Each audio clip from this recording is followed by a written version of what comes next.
ಮಂಡ್ಯದಲ್ಲಿ ಬಿಟ್ಟು ಬಿಡದೆ ಕಾಡ್ತಾ ಇದೆ ವಕ್ಫ್ ಗುಮ್ಮ. ಜನರಲ್ಲಿ ಮತ್ತೆ ಭಯ ಹುಟ್ಟಿಸಿದೆ ವಕ್ಫ್ ಬೂತ್.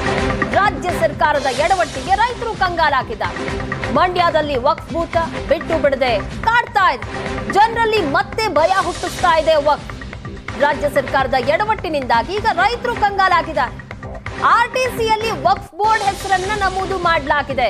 ರೈತರು ಮಾತ್ರ ಅಲ್ಲ, ಪುರಾತತ್ವ ಇಲಾಖೆ ಮೇಲೂ ಸಹ ವಕ್ಫ್ ಕಂಡುಬಿದ್ದಿದೆ. ನೂರಾರು ವರ್ಷದ ಮಂಟಪಗಳು ವಕ್ಫ್ ಮಂಡಳಿ ಪಾಲಾಗತ್ತಾ ಹಾಗಾದ್ರೆ? ಶ್ರೀರಂಗಪಟ್ಟಣದ 70ಕ್ಕೂ ಹೆಚ್ಚು ಆರ್ಟಿಸಿಗಳಲ್ಲಿ ವಕ್ಫ್ ಹೆಸರಿದೆ. ಕಿರಂಗೂರು, ಕೇಶೆಟ್ಟಿಹಳ್ಳಿ, ಬಾಬುರಾಯನಕೊಪ್ಪಲು 50ಕ್ಕೂ ಹೆಚ್ಚು ರೈತರ ಆರ್ಟಿಸಿಗಳಲ್ಲೂ ಸಹ ವಕ್ಫ್ ಹೆಸರಿದೆ. ರೈತರ ಪರ ಬೃಹತ್ ಹೋರಾಟಕ್ಕೆ ವಿವಿಧ ಸಂಘಟನೆಗಳು ಹೀಗಾಗಿ ಸಜ್ಜಾಗಿದ್ದಾವೆ. ಜನವರಿ 20ರಂದು ಶ್ರೀರಂಗಪಟ್ಟಣ ಸ್ವಯಂ ಪ್ರೇರಿತ ಬಂದ್ಗೆ ಕರೆ ನೀಡಲಾಗಿದೆ. ಸಂಘಟನೆಗಳಿಂದ ಜಾನುವಾರುಗಳೊಂದಿಗೆ ಬೀದಿಗಿಳಿಯೋದಕ್ಕೆ ಅನ್ನದಾತರು ನಿರ್ಧಾರ ಮಾಡಿದ್ದಾರೆ. ಎಲ್ಲಿಯ ತನಕ ಹೋರಾಟ? ಕಾಂಗ್ರೆಸ್ ಸರ್ಕಾರಕ್ಕೆ, ಕಾಂಗ್ರೆಸ್ ಸರ್ಕಾರಕ್ಕೆ, ಅಯ್ಯಯ್ಯೋ ವಕ್ಫ್ ಬೋರ್ಡ್ ಮಂಡಳಿಗೆ ತನಕ ಹೋರಾಟ.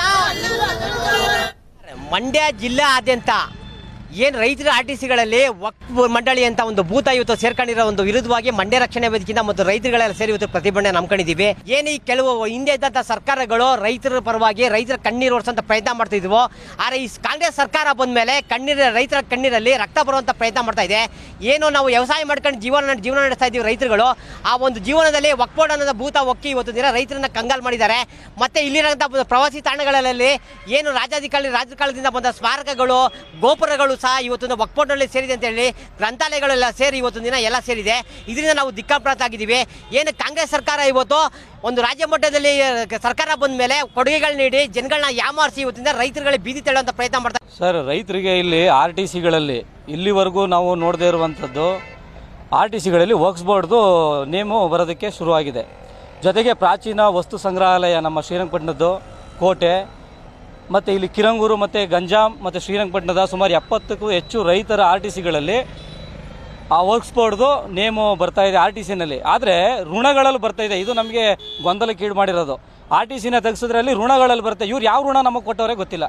ವರ್ಕ್ ಬೋರ್ಡಿಂದ ನಮ್ಮ ರೈತರಿಗೆ ಯಾವ ಋಣ ಕೊಟ್ಟವರೇ ಗೊತ್ತಿಲ್ಲ. ಬ್ಯಾಂಕಲ್ಲಿ ಸಾಲ ತಗೊಂಡಿಲ್ಲ, ಇಲ್ಲ ವಕ್ಫ್ ಬೋರ್ಡ್ ಅವ್ರಿಗೆ ನಮ್ಮ ರೈತರು ಸಾಲ ಕೊಟ್ಟಿಲ್ಲ, ಅವ್ರ ಮನೆ ಕಟ್ಟಿಸ್ಕೊಟ್ಟಿಲ್ಲ, ಅವ್ರ ಮಕ್ಕಳು ಎಜುಕೇಷನ್ ನೋಡಿಲ್ಲ, ಅವ್ರ ಮಕ್ಕಳಿಗೆ ಆಸ್ಪತ್ರೆಗೆ ದುಡ್ಡು ಕೊಟ್ಟಿಲ್ಲ, ಯಾವುದೂ ಇಲ್ಲ. ಆದರೂ ಕೂಡ ಋಣಗಳಲ್ಲಿ ಅವರ ಹೆಸರನ್ನ ನಮೂದನೆ ಮಾಡಿದ್ದಾರೆ. ಈಗ ನಾವೇನಾದ್ರು ಕೇಳಬೇಕು ಅಂತ ಹೋದರೆ ಈ ನೆಲದ ಕಾನೂನಿಗೆ ಗೌರವನೇ ಕೊಡದೇ ಇರುವಂಥ ಒಂದು ಆಡಳಿತ ಮಂಡಳಿ ಬಳಿ ನಾವೇಕೆ ಹೋಗಿ ಕೇಳೋಕ್ಕಾಗುತ್ತೆ?